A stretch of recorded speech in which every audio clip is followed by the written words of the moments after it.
আমার প্রিয় ছাত্রছাত্রীরা, তোমাদের নিশ্চয়ই মনে আছে যখন সেমিস্টার 3 ইউনিট 2 নিয়ে আলোচনা করছিলাম, সেখানে তোমাদের বলেছিলাম যে আলোচনাটা দুটো ভাগে আমি তোমাদের সাথে করব। একটা ছিল কোম্পানি নিয়ে, আর একটা তোমাদের আলোচনা হবে মূলত ডিবেঞ্চার বা ঋণপত্র নিয়ে। কারণ তোমরা ইতিমধ্যেই দেখেছো যে তোমাদের থার্ড সেমিস্টারে সব থেকে বেশি যেটা গুরুত্ব পেয়েছে সেটা হচ্ছে ডিবেঞ্চার নিয়ে। অর্থাৎ ডিবেঞ্চার কাকে বলে, ডিবেঞ্চারের বিভিন্ন টাইপ, ডিবেঞ্চারের উপর মূলত যে অঙ্কগুলো, সেই জন্যেই আমি একটা আলাদা পার্টে তোমাদের সাথে এটা আলোচনা করতে চেয়েছি। সেই জন্য ফার্স্ট পার্ট তোমরা ইতিমধ্যেই কোম্পানি সম্পর্কিত বিভিন্ন বিষয় বা থিওরি জেনেছো।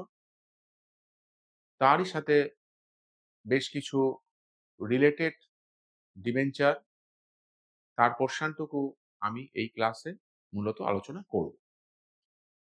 তাহলে ফার্স্টে আমরা জেনে নিই ঋণপত্র বা ডিবেঞ্চার জিনিসটা কি, বিষয়টা কি। কি বলছে?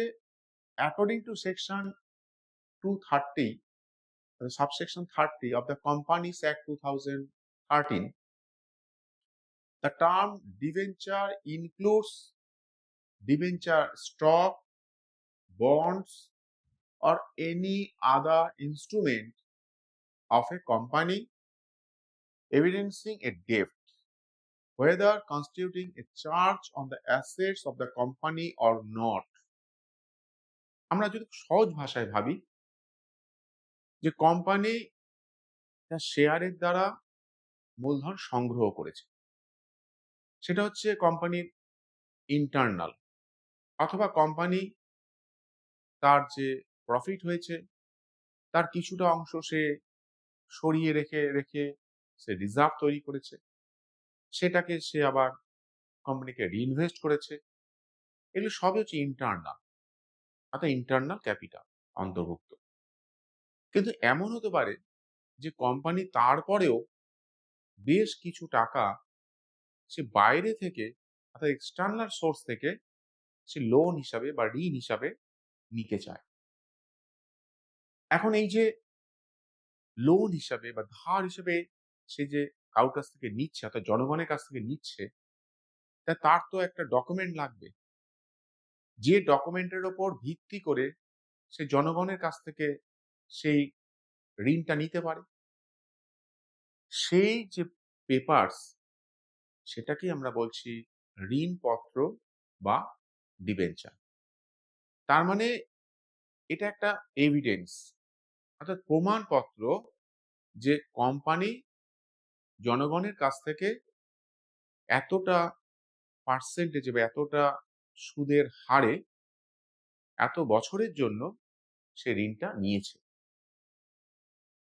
তাহলে এটা বোঝা যাচ্ছে যে ডিবেঞ্চার এটা হচ্ছে কোম্পানির একটা এক্সটার্নাল সোর্স অফ ইনকাম, অর্থাৎ বাইরের উৎস থেকে কোম্পানি এই ঋণপত্রটা বা ডিবেঞ্চারটা বিলি করে কোম্পানি তার ডেট ক্যাপিটাল সংগ্রহ করে। এখন এই যে ডেট ক্যাপিটালটা সংগ্রহ করেছে বা ঋণটা নিয়েছে, এটা ওপর কোম্পানির যে সম্পত্তি বা অ্যাসেট রয়েছে তার কিন্তু একটা মর্টগেজের ব্যাপার থাকে। অর্থাৎ কোম্পানির যাদের কাছে ঋণটা পত্রটা বিলি করলো তাদের কোম্পানির সম্পত্তির ওপরে দাবি থাকতেও পারে, আবার নাও থাকতে পারে। সেই জন্যই বলছে constituting a charge on the assets of the company or not, অর্থাৎ কোম্পানির সম্পত্তির ওপরে এই দাবিটা যে সবসময় থাকবে সেটা কিন্তু নাও হতে পারে। এবার হচ্ছে ডিবেঞ্চার বা ঋণপত্র কত ধরনের হয়, অর্থাৎ types of debenture from security point of view. অর্থাৎ আমরা যখন শেয়ার নিয়ে আলোচনা করেছিলাম, তোমাদের নিশ্চয়ই মনে আছে আমরা কার উপরে হাইলাইট করেছি, অর্থাৎ কার উপরে ফোকাসটা করেছি, তার উপর বেস করে শেয়ারের বিভিন্ন ভাগ করেছি বা প্রেফারেন্স শেয়ারের বিভিন্ন ভাগ করেছি। এখানেও ঠিক তাই, ডিবেঞ্চারের প্রকারভেদ করার সময় আমরা কার উপরে মেন ফোকাসটা করছি সেটা কিন্তু লক্ষণীয়। যেমন এখানে মেন ফোকাসটা করা হচ্ছে from security point of view, অর্থাৎ কোম্পানি যে ঋণপত্রটা বিলি করেছে সেখানে তার সিকিউরিটিটা কি রয়েছে, নিরাপত্তা কি রয়েছে, তার উপর বেস করে দুভাগে ভাগ করা হচ্ছে। একটা হচ্ছে সিকিউর আর মর্টগেজ ডিবেঞ্চার, আর একটা হচ্ছে আনসিকিউর ডিবেঞ্চার। এখন এই যে সিকিউর বা মর্টগেজ মানেটা কি, অর্থাৎ কোম্পানি যখন ডিবেঞ্চারটা বিলি করছে তখন তার সমমূল্যের সম্পত্তি সে বন্ধক রাখছে।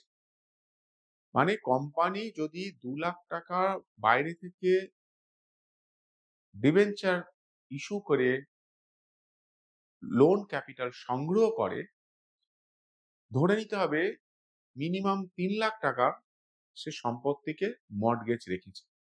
অর্থাৎ কোম্পানির যদি কোনোদিন এরকম অবস্থা আসে যে সেই ডিবেঞ্চারের টাকাটা রিপেমেন্ট করার সময় হাতে টাকা নেই, তাহলে ওই মর্টগেজ করা অর্থাৎ যে সম্পত্তিটাকে সিকিউর রেখে বা বন্ধক রেখে সে ডিবেঞ্চারটাকে ইস্যু করেছিল, সেই সম্পত্তিটাকে বিক্রি করে সেই ডিবেঞ্চার হোল্ডারদের টাকা মিটিয়ে দিতে পারে।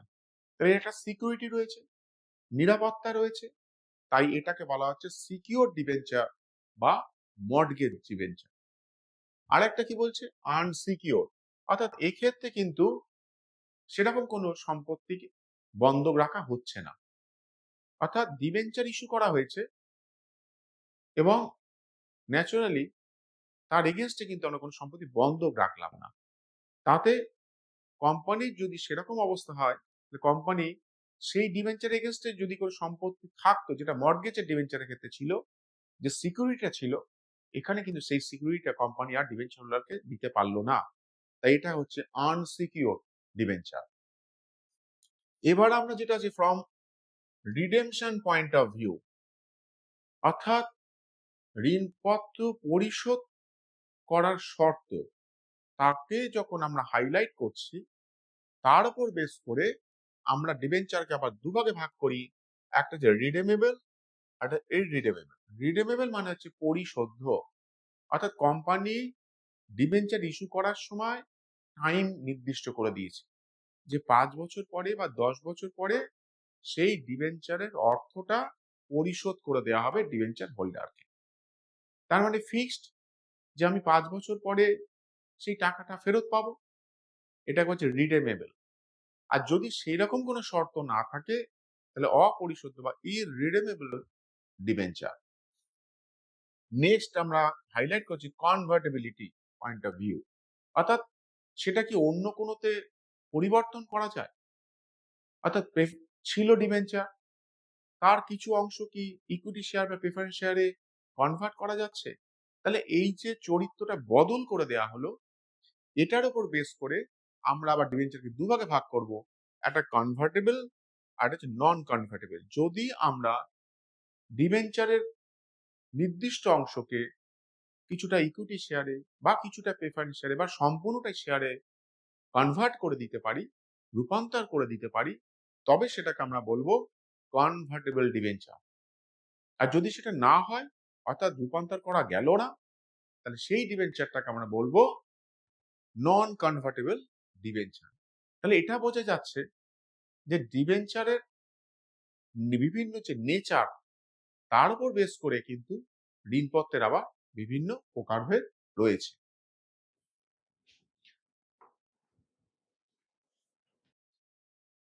এবার আমরা আসবো ইস্যু অফ ডিবেঞ্চার, যেটা তোমাদের থার্ড সেমিস্টারে ডিবেঞ্চারের সব থেকে বেশি গুরুত্বপূর্ণ টপিক। এই যে ইস্যু অফ ডিবেঞ্চার, অর্থাৎ ডিবেঞ্চারকে যখন আমরা বিলি করছি, কার কাছে বিলি করছি? জনসাধারণের কাছে। এখন সেই বিলি করার সময় কি কি জিনিস মেনটেন করতে হবে বা কার উপরে আমরা গুরুত্বটা দিচ্ছি সেটা একটু দেখা যাক। Issue of debenture for cash, অর্থাৎ ডিবেঞ্চারটাকে আমরা বিলি করেছি কিসের জন্য? নগদের জন্য, ফর ক্যাশ। অর্থাৎ ডিবেঞ্চার বিলি করে আমরা তার বিনিময়ে টাকা পেয়েছি। এখন debenture amount payable in lump sum, অর্থাৎ ডিবেঞ্চারের টাকাটা আমরা একভাবেই আদায় করে নিলাম জনসাধারণের কাছ থেকে। অর্থাৎ ডিবেঞ্চার দিয়েছি, টোটাল টাকাটাকে আমরা কতগুলো ভাগে না একটা লটেই টোটাল টাকাটাকে কালেকশন করে নিলাম। এটাকে বলা হচ্ছে debenture amount payable in lump sum. তো এক্ষেত্রে কিভাবে আমরা টাকাটা পেতে পারি? সেক্ষেত্রে আমাদের দুটো জিনিস মাথায় রাখতে হবে। একটা হচ্ছে টোটাল টাকাটাকে আমরা পাচ্ছি একসাথে একটা লট। সেক্ষেত্রে আমাদের জার্নালটা কি রকম হবে? Bank account debit two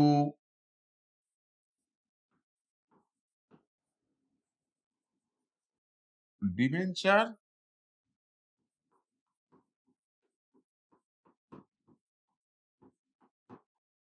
application and allotment.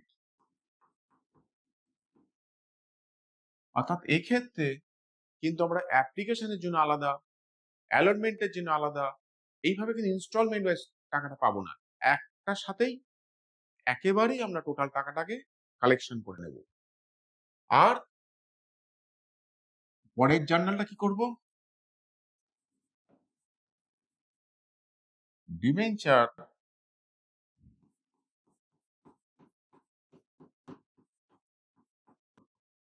Application and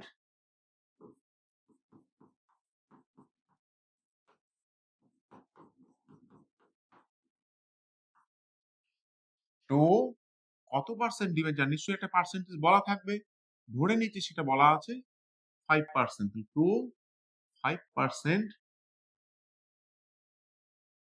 debenture account. তাহলে যদি এরকম হয় যে 5 লাখ টাকা আমরা ডিবেঞ্চার বিক্রি করে কালেকশন করছি, তাহলে টোটাল 5 লাখ টাকাই কিন্তু আমরা এখানে বসিয়ে দেবো।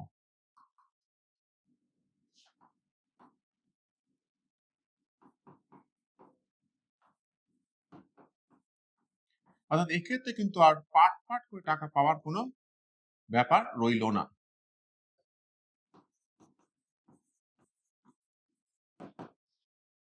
কিন্তু এবার যদি এমন হয় যে ডিবেঞ্চারের টাকাটা আমরা একবারে নিলাম না, কতগুলো ভাগে ভাগে, যাকে আমরা বলছি ইনস্টলমেন্ট, যেটা শেয়ারের ক্ষেত্রেও রয়েছে, কিন্তু সেটা তোমাদের এখন আলোচ্য বিষয় নয়, সেটা ফোর্থ সেমিস্টারে জানবে। ওই যেটা বলছিলাম শেয়ারের সাথে ডিবেঞ্চারের এই ইনস্টলমেন্টেই বেশ কিছু মিল রয়েছে। তাহলে এরকম যদি হয় যে অ্যাপ্লিকেশনের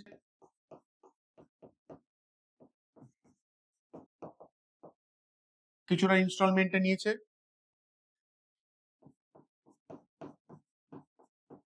অ্যালটমেন্ট ইনস্টলমেন্টের বাবদ কিছুটা নিয়েছে, আর কিছুটা ধরো কলে নিয়েছে। তাহলে আমরা যদি ধরে নিই যে একটা ডিবেঞ্চারের দাম 100 টাকা, তাহলে ধরে নিচ্ছি এখানে 50 টাকা নিয়েছে, এখানে 30 টাকা নিয়েছে, তাহলে এখানে 20 টাকা নিচ্ছে। অর্থাৎ এই যে ভাগগুলো দেখো, প্রত্যেকটা নামে প্রত্যেকটা ইনস্টলমেন্ট ওয়াইজ সে টাকাটা কালেকশন করেছে। এটাকে বলা হচ্ছে debenture amount payable in instalment. সেক্ষেত্রে অ্যাপ্লিকেশন যখন হবে তার জন্য আলাদা দুটো জার্নাল করব, যখন আমরা অ্যালটমেন্টে আসবো তার জন্য দুটো জার্নাল করব, যখন কলে আসবো তখন তার জন্য আমরা দুটো করে জার্নাল করব।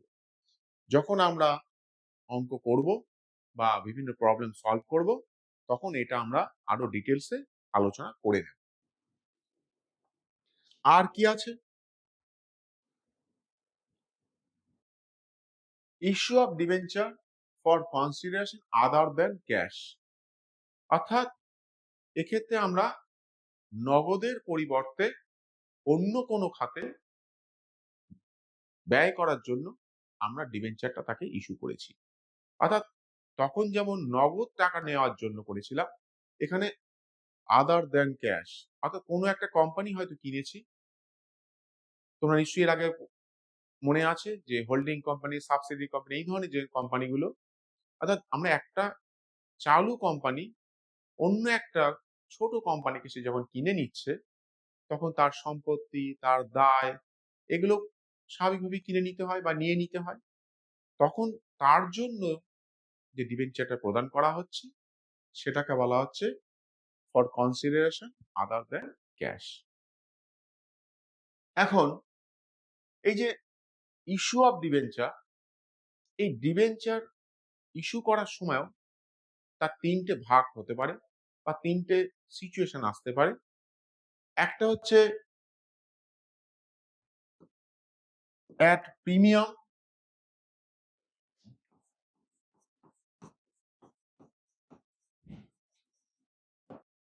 অর্থাৎ 100 টাকার ডিবেঞ্চার আমরা 110 টাকাতে ইস্যু করেছি, কারণ কোম্পানির রেপুটেশন, তার গুডউইল, এই জন্য।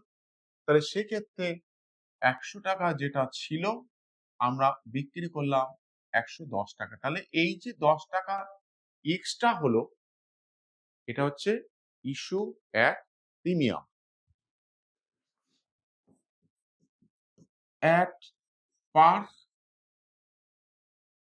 100 টাকার ডিবেঞ্চারটা আমি 100 টাকাতেই বিক্রি করলাম, না বেশি না কম। এটাকে বলা হচ্ছে অ্যাট পার। যদি কমে হয়,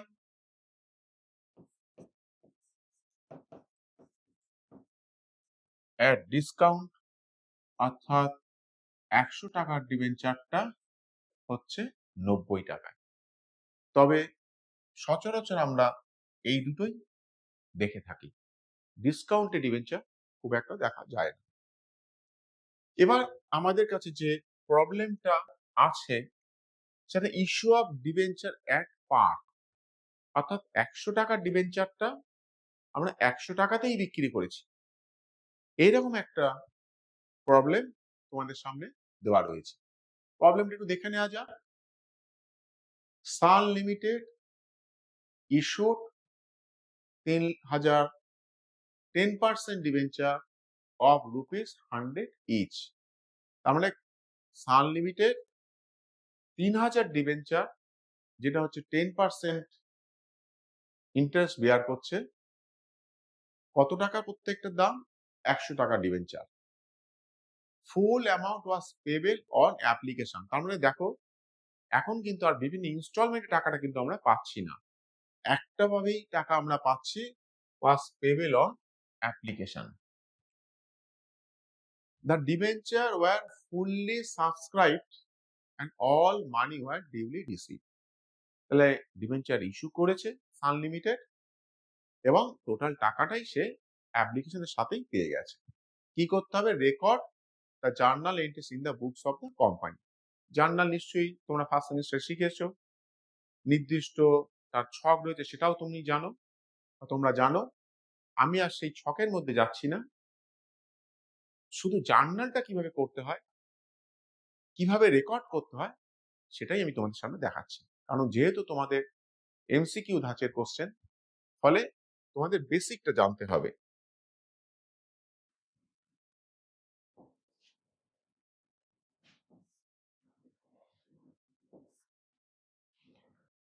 তাহলে এবার আমাদের দেখা যাক যে এইটা যখন আমরা অ্যাপ্লিকেশন বাবদ টাকাটা পাবো, তখন কিভাবে জার্নালটা করতে হয়। তাহলে আমরা প্রথমেই কি করেছিলাম, কোম্পানির, নিশ্চয়ই তোমরা জানো, যখন জার্নাল করি তখন আমরা ইন দ্য বুকস অফ বলে কোম্পানির একটা নাম থাকে, সেটা লিখি। তাহলে ইন দ্য বুকস অফ কি আছে? সান লিমিটেড। তার নিচে আমরা কি লিখি? জার্নাল। এরপর নির্দিষ্ট যে ছক রয়েছে সেই ছকেই আমরা করি। আমি আজ তার মধ্যে গেলাম না। ফার্স্টে যেহেতু আছে অ্যাপ্লিকেশন বাবদ টোটাল টাকাটা আমরা পেয়েছি, অর্থাৎ কোন ইনস্টলমেন্টের জায়গা নেই, লামসাম অ্যামাউন্টটা পাচ্ছি একবারে। তাহলে জার্নালটা কি হবে?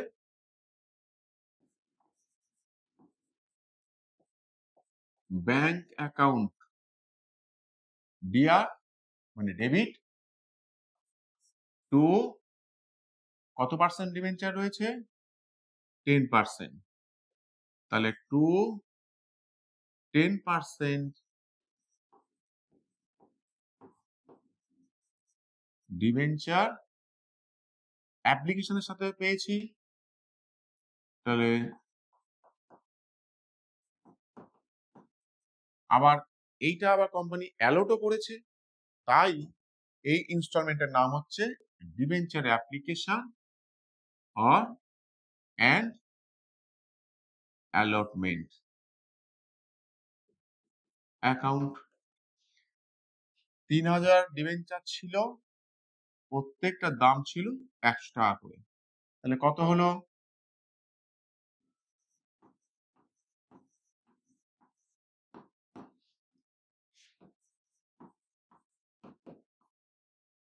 3 লাখ টাকা। তাহলে এই টাকাটা আমি রিসিভ করেছি। তাহলে যদি ন্যারেশন লিখি, তোমরা নিশ্চয়ই এর আগে ন্যারেশন শিখেছো ফার্স্ট সেমে। Being debenture application money received on কত debenture? 3000 debenture at the rate of 100 each. অর্থাৎ আমি এইভাবে যদি লিখি, একটা দেখিয়ে দিই তোমাদেরকে। Being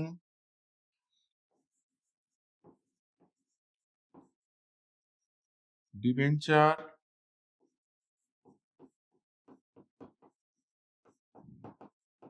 application money received on 3000 debenture at the rate of rupees 100 each। এইভাবে আমরা লিখব। নেক্সট জার্নালটা কি হবে? Debenture application account debit. তোমরা এই 10% এখানে লিখতে পারো, নাও লিখতে পারো। নেক্সট হবে ডিবেঞ্চার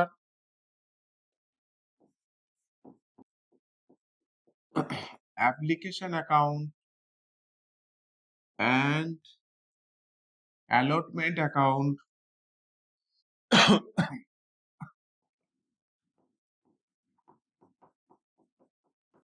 ডিআর।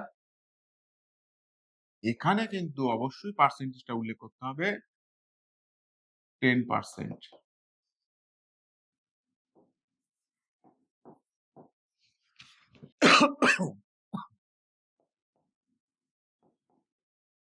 সরি।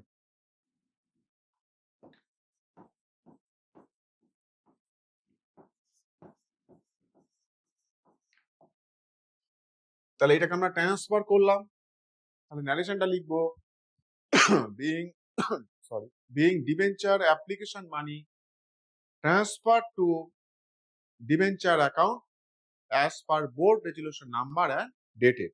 একটা লিখে দিই, বিইং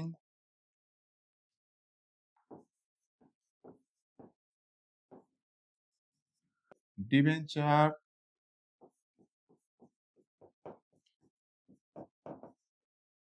অ্যাপ্লিকেশন মানি ট্রান্সফার। কোথায় ট্রান্সফার করলাম? To 10% debenture as per. এগুলো সবই বোর্ডে রেজুলেশন করে নিতে হয়। অ্যাজ পার বোর্ডস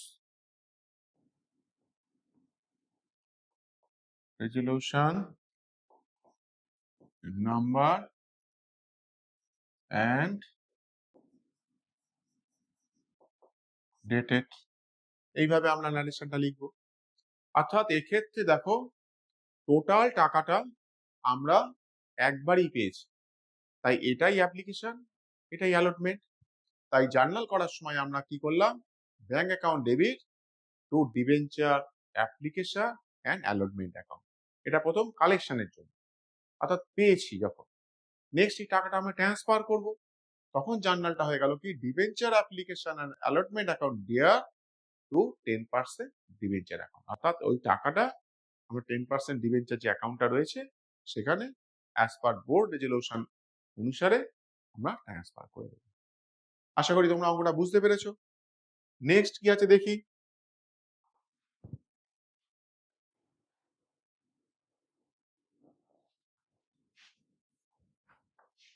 প্রবলেম 2 কি বলছে, আর একটা প্রবলেম দেখো, মূল limited issued 10,000 5% debenture of 100 each, payable rupees 30 on application, 40 on allotment, balance on first and final call. The debenture are redeemable after 5 years. Application were received 8,000 debenture which were fully allotted. All the monies were received is journal entries. এখানে একটু খেয়াল করো যে ডিবেঞ্চারটা যখন issue হয়েছিল তার সংখ্যাটা ছিল 10,000, আর যখন অ্যাপ্লিকেশনটা রিসিভড হলো তখন কিন্তু 8,000 ডিবেঞ্চার হয়ে গেল। এটাকে আমরা বলবো আন্ডার সাবস্ক্রিপশন, অর্থাৎ কোম্পানি ইস্যু করছে যা তার তুলনায় পাবলিক নিচ্ছে কম। যদি তার ঠিক অপোজিট হয়, ভাইস ভার্সা, অর্থাৎ কোম্পানি ইস্যু করেছে 8,000 ডিবেঞ্চার আর পাবলিক নিয়েছে 10,000 ডিবেঞ্চার, তখন সেটাকে আমরা বলি ওভার সাবস্ক্রিপশন। কিন্তু অঙ্কটা যেহেতু আন্ডার সাবস্ক্রিপশনে আছে সেই জন্য আমরা পুরো অঙ্কটাই কিন্তু ধরে এই 8,000 ডিবেঞ্চারের ওপরই ক্যালকুলেশন করব।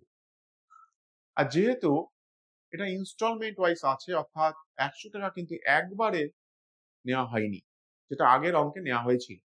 এখানে দেখো 100 টাকাটা 3 ভাবে নেওয়া হলো, একটা অ্যাপ্লিকেশন, একটা অ্যালটমেন্ট, একটা কল।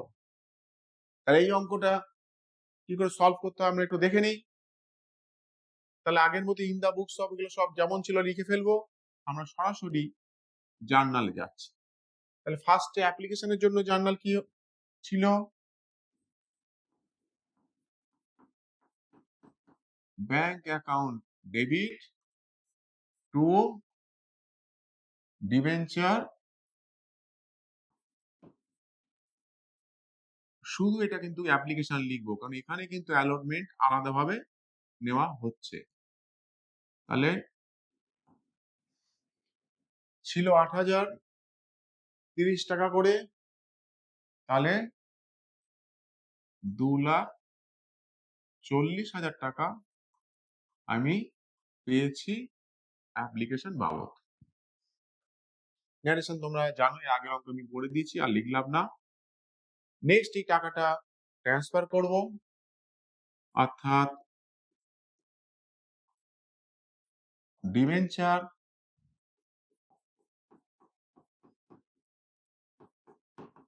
অ্যাপ্লিকেশন অ্যাকাউন্ট দিয়া টু, এখন কিন্তু আমরা অবশ্যই পার্সেন্টেজটা উল্লেখ করব, অর্থাৎ 5% টু 5%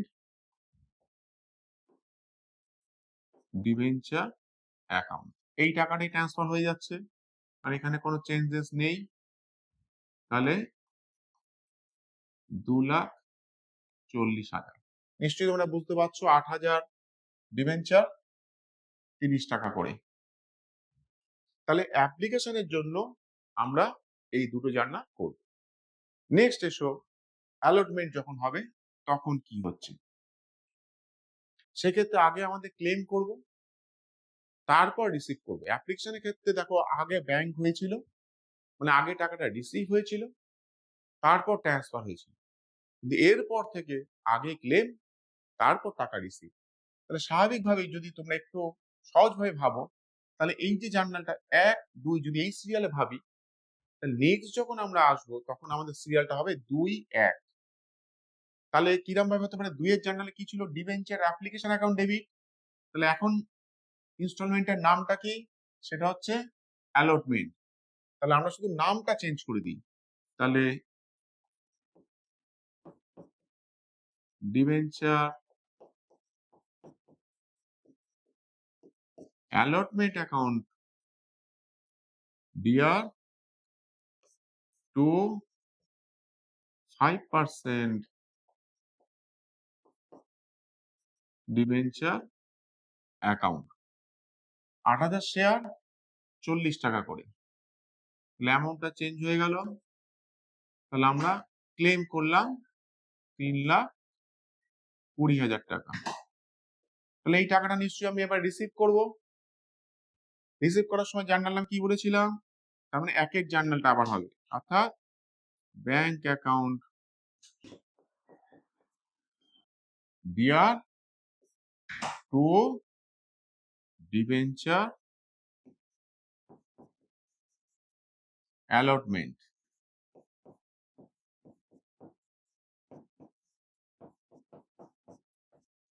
$3,20,000 টাকা। এরপর আমাদের কি বলেছে? Balance on first and final call. Calls কিন্তু না, দেখো কল লেখা আছে, তার মানে একটাই কল। ব্যালান্স, ব্যালান্স বলতে দাম কত ছিল? 100 টাকা দাম ছিল, তার মধ্যে অ্যাপ্লিকেশন হয়ে গেছে 30 টাকা, অ্যালটমেন্ট হয়ে গেছে 40 টাকা, তাহলে 70 টাকা হয়ে গেল। তাহলে 100 মাইনাস 70, দ্যাট ইজ 30 টাকা হচ্ছে একটাই কলের জন্য ফার্স্ট অ্যান্ড ফাইনাল কল। তাহলে সেইটাকেও আমরা কি করতে হবে? আমরা ক্লেম করব, তারপর টাকাটা পাবো। তাহলে সেক্ষেত্রে আমাদের ফিফথ জার্নালটা কি হবে? সে একইভাবে যদি মনে রাখি 2, 1, সিরিয়াল নাম্বারে 2 আগে হবে, তারপরে 1। তাহলে 5 নম্বর জার্নাল কি হচ্ছে?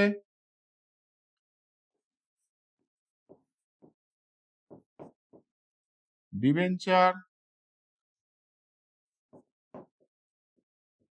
First and final call account DR to 5% debenture account. তাহলে যদি আমরা এইভাবে ভাবি, 100 টাকা দাম ছিল, তার মধ্যে 30 টাকা আমাদের চলে গেছে অ্যাপ্লিকেশনে, 40 টাকা চলে গেছে অ্যালটমেন্টে, তাহলে ব্যালেন্স হচ্ছে 30 টাকা আমাদের কলে। তাহলে 30 ইন্টু 8,000, তার মানে 2,40,000 হচ্ছে আমাদের কলের জন্য পাচ্ছি।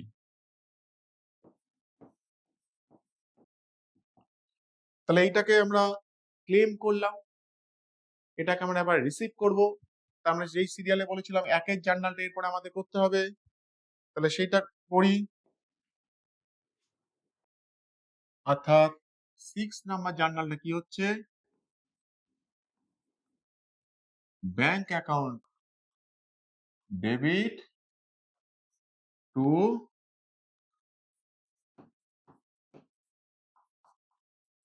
Debenture first and final call. কত ছিল? 2,40,000।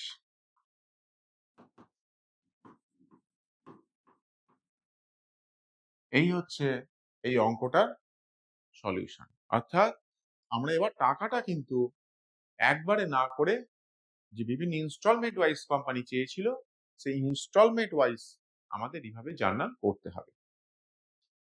চলো নেক্সট কি আছে দেখে নিই।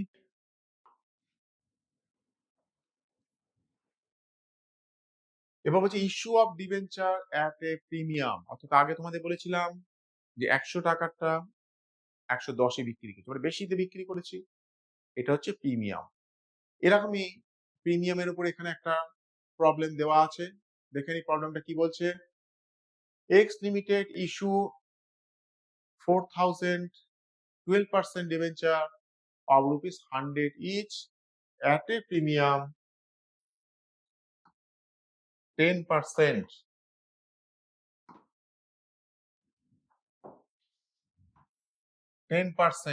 in full on application by June 1, 2024. The company received application for 5,000 debenture.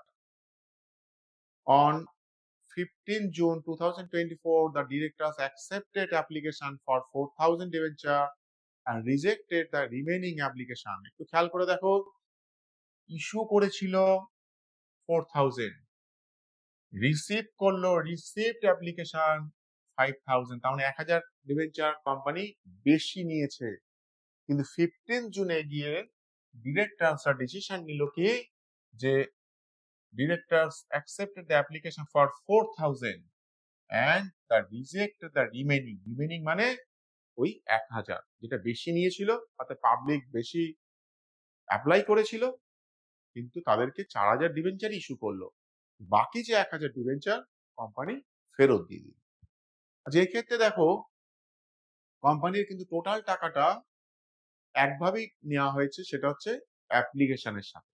অর্থাৎ আলাদা করে যে আগের অঙ্কটা যেমন ছিল বিভিন্ন ইনস্টলমেন্ট ওয়াইজ, এখানে কিন্তু সেরকম রইলো না। তাহলে আমরা ইনস্টলমেন্ট ওয়াইজ করবো না, সরাসরি একবারেই টাকাটা পাচ্ছি, তাহলে একবারই জার্নালটা করবো।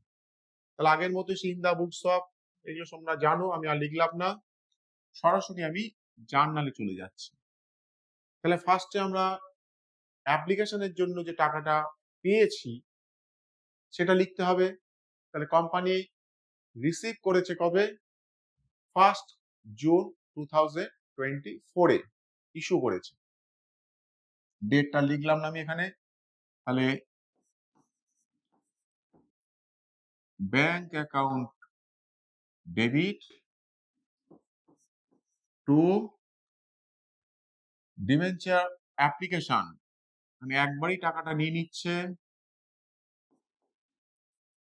ডিবেঞ্চার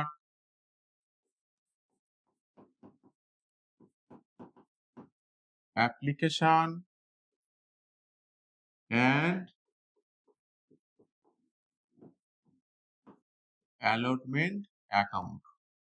এখান থেকে খেয়াল করে দেখো কোম্পানি রিসিভ করেছে কিন্তু 5,000, তাহলে 5,000 100 ইচ, তাহলে এক্ষেত্রে কোম্পানি কিন্তু সাথে কিন্তু আবার প্রিমিয়াম আছে, দেখো একটা প্রিমিয়াম 10%, তাহলে 100 টাকা যেটা ছিল সেটা প্রিমিয়াম নিয়ে আসলো 110 টাকা, তার মানে 110 ইন্টু 5,000, তার মানে কোম্পানি পাচ্ছে কত, 5,50,000। কোম্পানি রিসিভ করেছে 5,50,000, কারণ 10 টাকা সে প্রতিটা ডিবেঞ্চারের জন্য প্রিমিয়াম বাবদ পেয়েছে।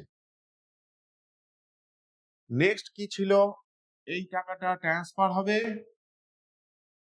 সাথে কোম্পানির যে এক্সেস যেটা সেটা আবার রিফান্ডও হবে। তার জন্য জার্নালটা কি হবে,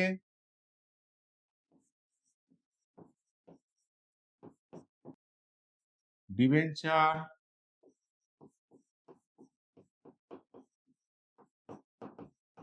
application and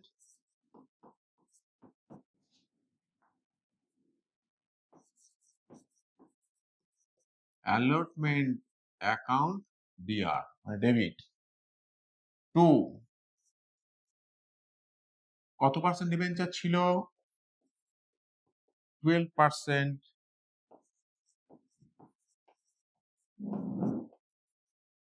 debenture account, premium যেহেতু ছিল তাহলে এটা হচ্ছে সিকিউরিটিজ প্রিমিয়াম,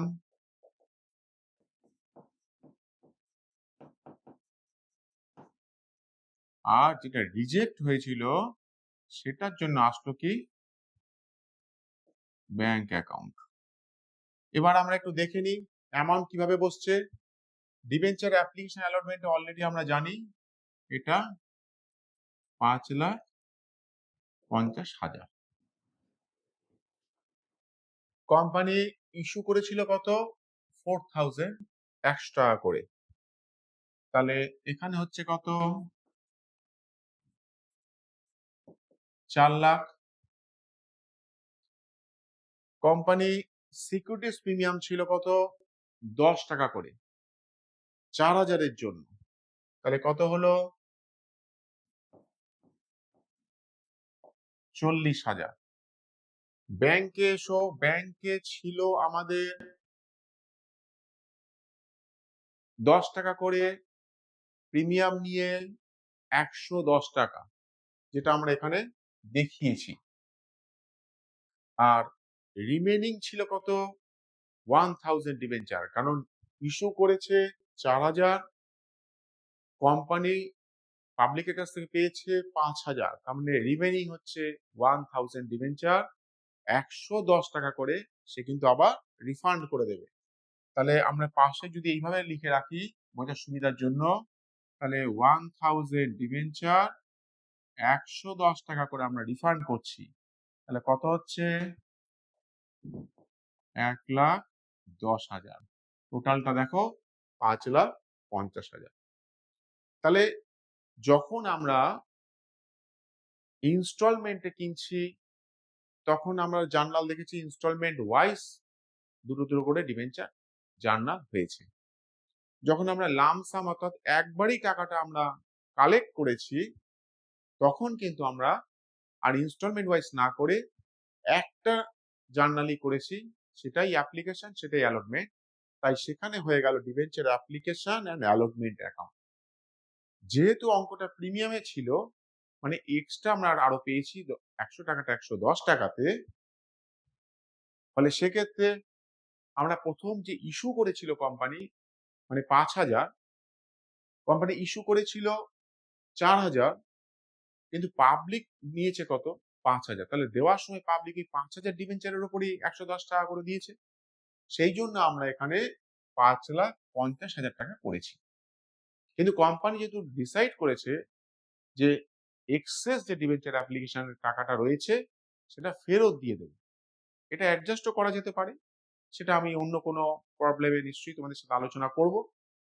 এখানে যেহেতু কোম্পানি ডিসিশন নিয়েছে যে রিজেক্ট দ্য রিমেনিং অ্যাপ্লিক্যান্টস, অর্থাৎ অ্যাপ্লিকেশনে যে অতিরিক্ত যেটা রয়েছে সেটা ফেরত দিয়ে দিচ্ছে, রিজেক্ট করছে বা রিফান্ড করছে, তাই জন্য আমরা জার্নালটা কিন্তু টু ব্যাংক বলে রিফান্ড করলাম। অর্থাৎ রিসিভের ক্ষেত্রে যেটা ব্যাংক ডেবিট হয়েছিল, এবার যেহেতু আমরা রিজেক্ট করছি বা রিফান্ড করছি তাই ব্যাংকটা আমরা ক্রেডিট সাইডে বসালাম।